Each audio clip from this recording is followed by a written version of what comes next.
செங்கல்ல இருந்து சுண்ணாம்பு வரைக்கும் கஸ்டமருக்கு நாம தானே கேரண்டி. கான்ட்ராக்டர் குமார் மாதிரி ஆளுங்களுக்கு தான் ஜிபிஆரின் டிஎம்டி கம்பிகள். உலகின் மிகப்பெரிய ஜனநாயக நாடான இந்தியாவில் மின்னணு வாக்குப்பதிவு இயந்திரங்கள் மூலம் வாக்குப்பதிவு நடத்தப்படுகிறது. இந்த இயந்திரங்களின் நம்பகத்தன்மை குறித்து எதிர்க்கட்சிகள் பல்வேறு கேள்விகளை முன்வைத்தாலும் முறைகேடு நடக்க வாய்ப்பே இல்லை என தேர்தல் ஆணையம் திட்டவட்டமாக கூறி வருகிறது.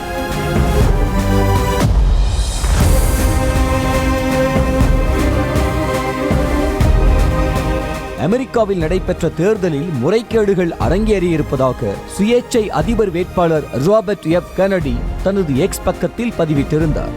இதனை சுட்டிக்காட்டி உலக பெரும் பணக்காரரான எலான் மஸ்க் கூறிய கருத்துதான் தற்போது விவாதத்தை கிளப்பியிருக்கிறது. மனிதர்கள் அல்லது AI மூலம் ஹேக்கிங் செய்யும் அச்சுறுத்தல் இருப்பதால் மின்னணு வாக்குப்பதிவு இயந்திரங்களை அகற்ற வேண்டும் என்று எலான் மஸ்க் தனது எக்ஸ் தள பக்கத்தில் கருத்து பதிவிட்டார்.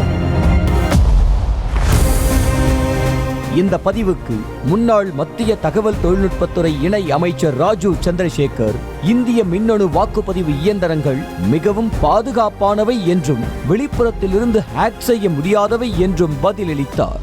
மேலும் EVMகள் மீதான எலான் மஸ்கின் குற்றச்சாட்டு அமெரிக்காவுக்கு வேண்டுமானால் பொருந்தலாமே தவிர இந்தியாவுக்கு பொருந்தாது என்றும் மறுப்பு தெரிவித்தார். இதற்கு பதிலளிக்கும் வகையில் மீண்டும் எக்ஸ் பக்கத்தில் பதிவிட்ட எலான் மஸ்க் EVM இயந்திரங்களை மட்டுமல்ல எதை வேண்டுமானாலும் ஹேக் செய்ய முடியும் என குறிப்பிட்டார். இவர்கள் இருவரின் விவாதத்துக்கு மத்தியில் இந்தியா கூட்டணி தலைவர்களும் EVM இயந்திரங்களை அகற்ற வேண்டும் என குரல் எழுப்ப ஆரம்பித்தனர். அந்த வகையில் காங்கிரஸ் MP ராகுல் காந்தி வெளியிட்ட பதிவில் இந்தியாவில் வாக்குப்பதிவு எந்திரங்கள் என்பது யாரும் ஆராய அனுமதிக்கப்படாத கருப்பு பெட்டி என கூறி கடுமையாக சாடினார். அத்தோடு தேர்தல் நடத்தும் அமைப்புகள் மீதான நம்பகத்தன்மை கேள்விக்குறியாகும் போது ஜனநாயகம் சீர்குலைந்து விடும் என்றும் குறிப்பிட்டார்.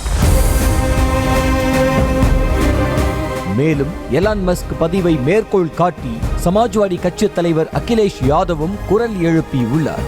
தொழில்நுட்பங்கள் பிரச்சனைகளுக்கு காரணமாக அமைந்தால் அவற்றின் பயன்பாடு நிறுத்தப்பட வேண்டும் என்றும் EVMஇல் உள்ள ஆபத்துகளை தொழில்நுட்ப வல்லுநர்கள் சுட்டிக்காட்டிய போதும் ஏன் அவற்றை தொடர்ந்து பயன்படுத்துவதில் குறியாக இருக்கிறார்கள் என்பதை பாஜக தெளிவுபடுத்த வேண்டும் என்றும் அகிலேஷ் யாதவ் வலியுறுத்தியுள்ளார்.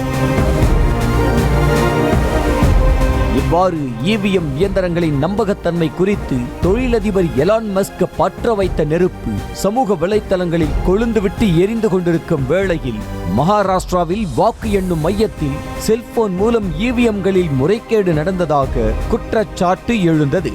இந்த விவகாரம் தொடர்பாக விளக்கம் அளித்துள்ள தேர்தல் அதிகாரி வந்தனா சூரியவன்ஷி மின்னணு வாக்குப்பதிவு இயந்திரத்தில் வயர்லெஸ் தகவல் தொடர்பு திறன் இல்லை என்றும் மின்னணு வாக்குப்பதிவு இயந்திரங்களை திறக்க OTP எதுவும் தேவையில்லை எனவும் கூறினார்.